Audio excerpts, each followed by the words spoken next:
Welcome back to Transcriber from Reddit. Today's topic comes from the subreddit FemaleAntinatalism, posted by user now deleted. I'm covering this specifically for the biological women's reproductive system, as this uncovered new information I had not heard of before. The article, because this post is linked to an article, is from the Smithsonian Magazine. It's titled, "Baby Cells Can Manipulate Mom's Body for Decades. Scientists Discover Children's Cells Living in Mothers' Brains."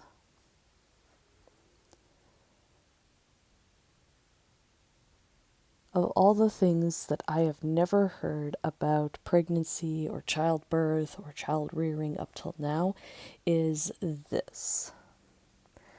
Did not know that baby cells could live in mom's body or that the cells could even migrate to your brain.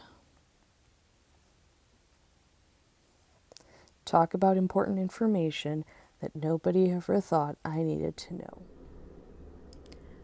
Here at SmithsonianMag.com, we have the article, again titled, "Baby Cells Can Manipulate Mom's Body for Decades." Underneath that, we have a subtitle, "An evolutionary approach may help scientists understand why mothers become genetic chimeras and how that affects their health." This was written by Viviane Collier, and it was originally posted on September 2nd, 2015. Side note, I know that conservatives like to talk a lot about fertility and understanding your cycle and how that can affect your ability to have children. And I totally understand that, and that definitely needs to continue to be part of the discussion. However, in order to have the full knowledge discussion, this needs to be brought up as well. Because the women who would bring children into this world need to understand that women who decide to give birth to children, they become genetic chimeras because the baby cells become entwined with their own DNA. And that's as invaluable information to know as as possible fertility issues. Below that, we see an image of a young woman and her young son, who appears to be between infant to toddler stage, playing with plastic dinosaurs. Underneath the image, we see the caption, "Sure, it looks cute now, but a new study explores why babies influence their mom's DNA for years." Source, People Images /iStock. I begin reading the article. Mothers around the world say they feel like their children are still a part of them long after they've given birth. As it turns out, that is literally true. During pregnancy, cells from the fetus cross the placenta and enter the mother's body, where they can become part of her tissues. This cellular invasion means that mothers carry unique genetic material from their children's bodies, creating what biologists call a microchimera, named after the legendary beasts made of different animals. The phenomenon is widespread among mammals. And scientists have proposed a number of theories for how it affects the mother, from better wound healing to higher risk of cancer. Now, a team of biologists argues that to really understand what microchimerism does to moms, we need to figure out why it evolved in the first place. Quote, "What we are hoping to do is not only provide an evolutionary framework for understanding how and why microchimerism came to be, but also to assess how this affects health," end quote, says lead author Amy Boddy, a geneticist at Arizona State University, linked here. Maternal-fetal conflict has its origins with the very first placental mammals millions of years ago, linked here. Over evolutionary time, the fetus has evolved to manipulate the mother's physiology and increase the transfer of resources like nutrition and heat to the developing child. The mother's body in turn has evolved countermeasures to prevent excessive resource flow. Things get even more intriguing when fetal cells cross the placenta and enter the mother's bloodstream. Like stem cells, fetal cells are pluripotent, which means they can grow into many kinds of tissue. Once in the mother's blood, these cells circulate in the body and lodge themselves in tissue.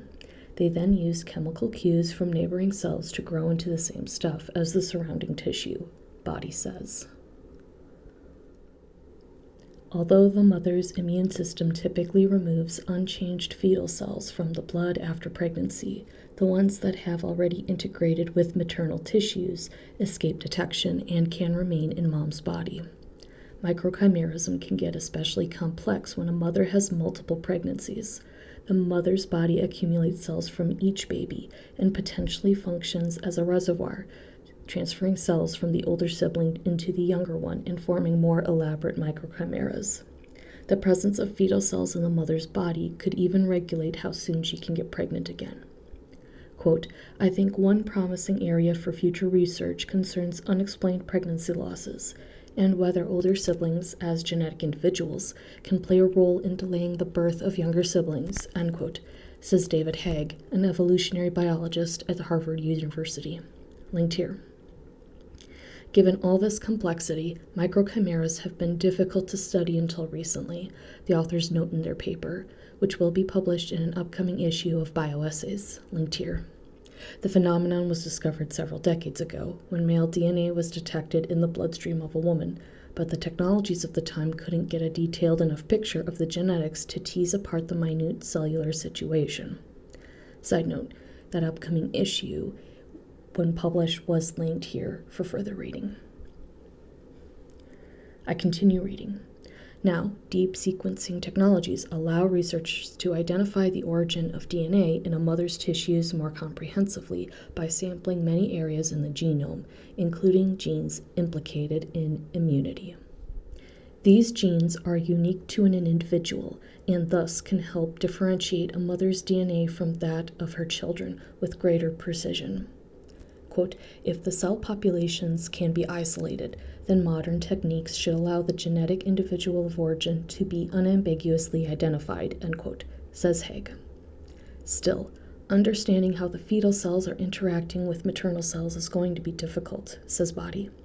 Little is understood about the cellular signaling that causes fetal cells to regulate maternal physiology. Quote, it's likely a negotiation between the maternal body and the fetal cells, where there is an expectation in the maternal body of a certain level of microchimerism that it needs to function properly, end quote, said Body. For example, previous experiments showed that when mouse fetal cells are exposed to lactation hormones in the lab, they take on similar attributes to those of mammary cells, hinting that breast tissue may be one hotspot for microchimerism. Quote, normal, healthy lactation may be the consequence of the fetal cells signaling to the mother's body to make milk, end quote, says co-author Melissa Wilson Sayers, also at Arizona State, linked here.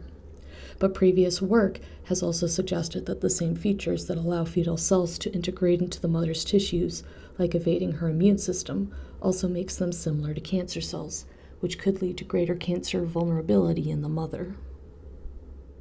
Based on evolutionary reasoning, the authors predict that fetal cells should be found primarily in the tissues that play a role in transferring resources to the fetus.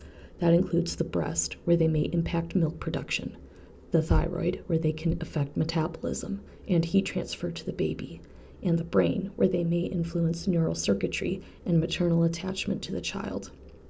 The next steps will be to use modern sequencing tools to go looking for fetal cells in these spots, and then begin studying how the cells are communicating in each region of mom's body.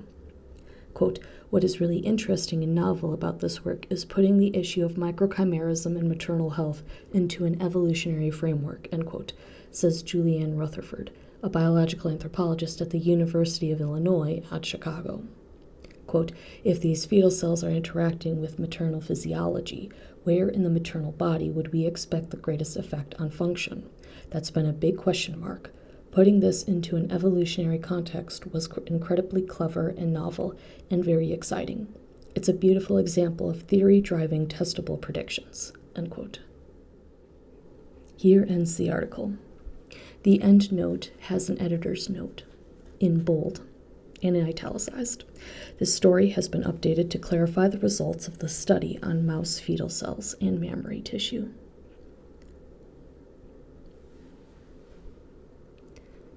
If I see any more information regarding this study or anything else that relates to these notions of microchimerism, and especially baby cells floating around and influencing the mother's body even after she's given birth, I will continue to read those here. Because mothers aren't just incubators, they are people, and they're people that are willing to bring the next generation into this world, doing so at the expense of their life, their health, and their relationship with their bodies. And that should be more celebrated and respected than it is in the world today.